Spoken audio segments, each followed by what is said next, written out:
अऊज़ु बिल्लाहि मिनश्शैतानिर्रजीम। अस्सलाम वालेकुम students, welcome to this YouTube channel जिसका नाम अकाउंटिंग की दुनिया।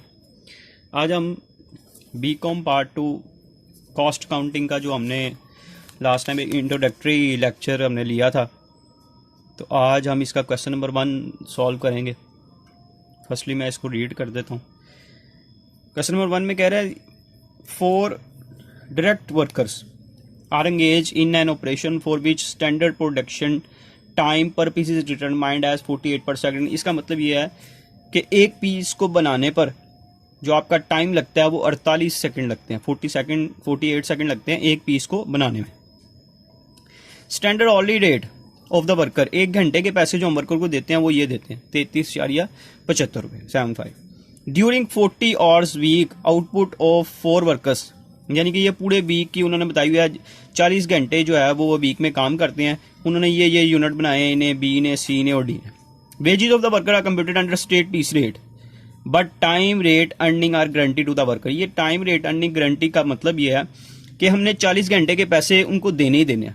अगर किसी ने पीस रेट के हिसाब से ज़्यादा पैसे जिसके बनते होंगे उसको ज़्यादा देंगे, लेकिन अगर किसी के कम बनते होंगे तो उसको 40 घंटों के पैसे हम कन्फर्म देंगे, उसको पैसे कम नहीं देंगे, 40 घंटों के कंफर्म देने हैं। अगर किसी ने ज़्यादा यूनिट बनाए हैं तो फिर उसको ज़्यादा पैसे हम पे करेंगे। ये गारंटीड का मतलब यहाँ पे ये है।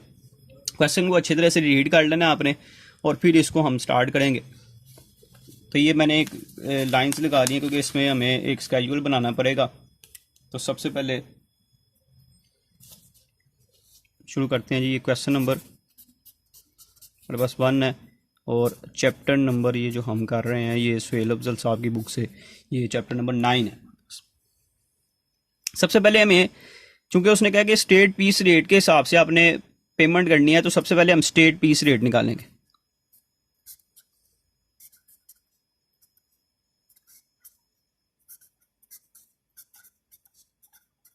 स्टेट पीस रेट, इसका फार्मूला है जी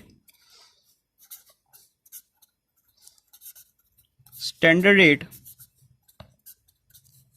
डिवाइडेड बाय स्टैंडर्ड आउटपुट। अब ये इस क्वेश्चन को जब भी ये फार्मूले का आपने अप्लाई करना है, इसके लिए ज़रूरी ये है और ये एक इम्पॉर्टेंट पॉइंट ये है कि दोनों सेम कैटेगरी में होने चाहिए, दोनों सेम यूनिट में होने चाहिए। जैसे फॉर एग्जांपल इस क्वेश्चन में अगर देखा जाए तो ये स्टैंडर्ड रेट जो है ये उसने हमें बताया हुआ है 33.75 ऑनली, यानी कि एक घंटे के जो हम पैसे देते हैं वो ये हम पे करते हैं 33.75।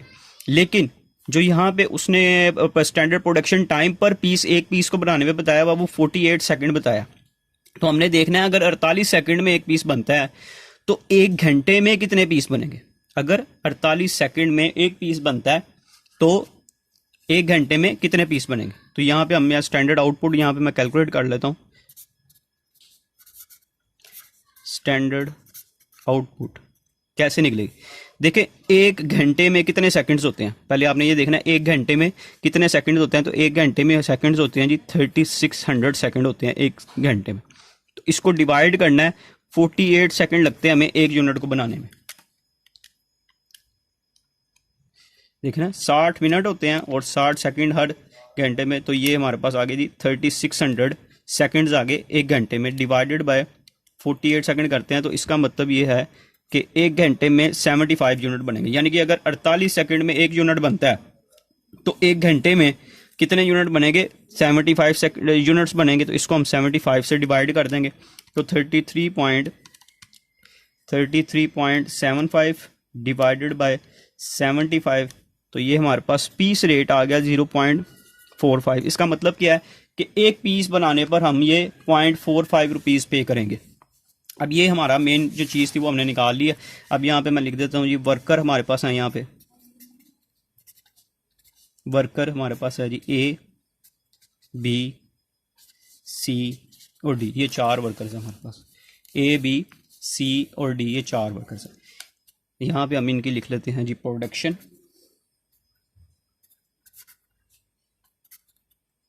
ए ने कितने यूनिट प्रोड्यूस किए हैं, क्वेश्चन में बताया गया 2800। बी ने प्रोड्यूस किए हैं जी 20 900 यूनिट प्रोड्यूस किए हैं, सी ने प्रोड्यूस किए हैं जी 3000 यूनिट, और डी ने प्रोड्यूस किए हैं 3200 यूनिट।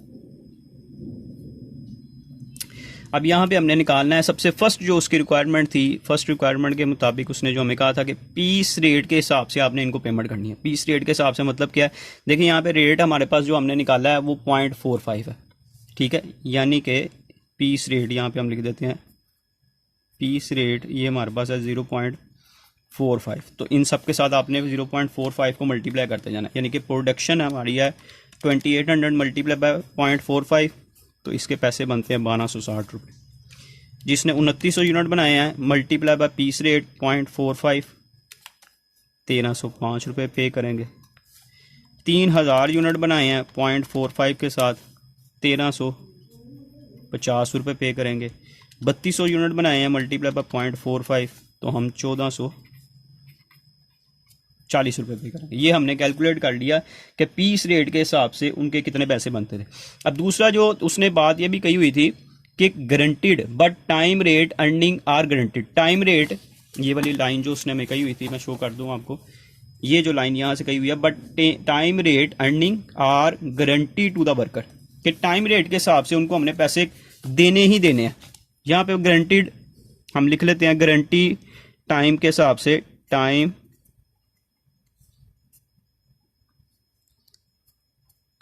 रेट अर्निंग के कितने पैसे बनते हैं। देखें सब ने जितने भी वर्कर्स हैं उन्होंने 40 घंटे काम किया, पूरे वीक में कितने घंटे काम किया है 40 घंटे, मल्टीप्लाई बाय हर घंटे के कितने पैसे हम पे करते हैं, तो 33.75 पर आवर हम उनको पे करते हैं। तो इसका मतलब है सबके पैसे कितने बनते हैं, 40 घंटे सब ने काम किया तो सबके पैसे बनते हैं जी 1350, 1350, ये सबको ए बी सी डी के सबके टाइम के हिसाब से ये उनके पैसे बनते हैं। पीस रेट के हिसाब से ये पैसे बनते हैं, टाइम के हिसाब से ये पैसे बनते हैं। अब हमने देने कौन से, यहाँ पे हम लिखेंगे वेजिस, देने कौन से हैं, हायर जून से होंगे, यानी कि इसने काम पीस रेट के हिसाब से इसके 1260 रुपये बनते हैं, लेकिन हम इसको पे जो करेंगे वो 1350 रुपये करेंगे। पीस रेट के हिसाब से 1305 बनते हैं, लेकिन हमने तो टाइम के हिसाब से गारंटीड पैसे हैं वो पे करने ही करने हैं, इसमें इक्वल ही है तो 1350 ही आ जाएगा। लेकिन जब यहाँ पे आते हैं तो चूंकि टाइम रेट के हिसाब से पैसे इसके 1350 बनते हैं, लेकिन यूनिट इसने के साथ ज़्यादा बनाए हैं उसके पैसे ज़्यादा बनते हैं, इसलिए हम इसको ये वाले पैसे पे करेंगे 1440 रुपये पे करेंगे। फिर दोबारा समझ लें कि पीस रेट के हिसाब से और जो आपकी गारंटीड टाइम है दोनों को कंपेयर करना है, जून सी अमाउंट हायर होगी वो आप उनको पे करें। यहाँ तक हमारा फर्स्ट जो पार्ट था वो कंप्लीट हो गया। अब सेकंड पार्ट उसने कहा हुआ है compute distribution of the wages between work in process and FOH. Work in process यहाँ पे हम लिखते हैं, वर्क इन प्रोसेस क्या, वर्क इन प्रोसेस का मतलब जितने का काम उन्होंने किया, तो ये हम इनको पीस रेट के हिसाब से ये जो है ये वर्क इन प्रोसेस है हमारा 1260 रुपये, 1305 रुपये, 1350 रुपये और 1440 रुपये। ये हमारा क्या है, ये जो वर्क इन प्रोसेस है ये हमारा जो हमने पीस रेट के हिसाब से यानी कि जितने का काम इन्होंने किया ये हमारा वर्क इन प्रोसेस है। इधर हम कैलकुलेट कर लेंगे अब एफओएच।